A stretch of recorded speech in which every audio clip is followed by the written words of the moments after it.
From the Newstalk ZB newsroom, this is Newsfix. In this update, Boeing faces new scrutiny about the safety of its best-selling plane after a harrowing Alaska Airlines flight.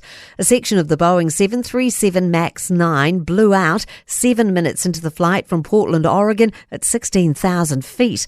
The Federal Aviation Authority grounded about 170 planes worldwide to investigate. All 177 people on board were unharmed and the plane made a safe emergency landing. Aviation commentator Irene King says it doesn't affect all Boeing aircraft. There could be an issue with manufacturing, so what they're doing right now is actually going into a period of intensive inspection. Air New Zealand has confirmed it doesn't have any Boeing 737 MAX aircraft in its fleet.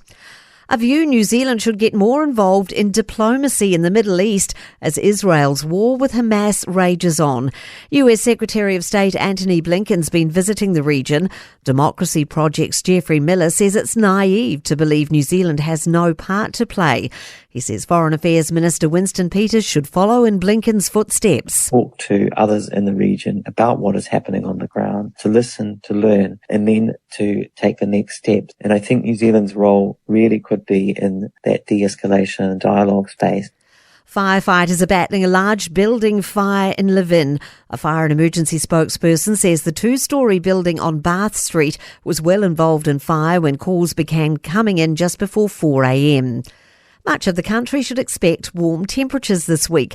A front moving up the South Island should bring wetter days for the island's south and west from Wednesday.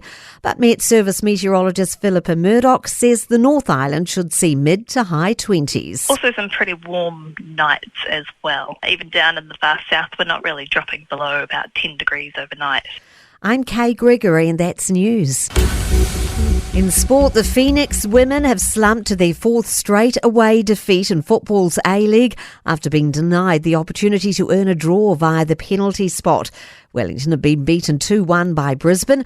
The Roars scored either side of half-time to cancel out Isabel Cox's maiden goal in the competition. Cox would have struck a second time 3 minutes from full-time, but a defender produced a goal line clearance with her arm. Phoenix manager Paul Temple says the infringement was a clear handball. Rafael Nadal will miss the Australian Tennis Open with a hip injury.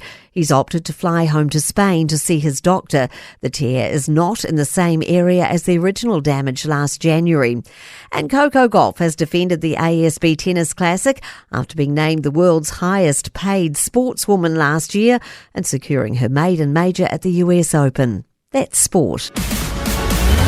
For more news, listen to Newstalk ZB live on iHeartRadio.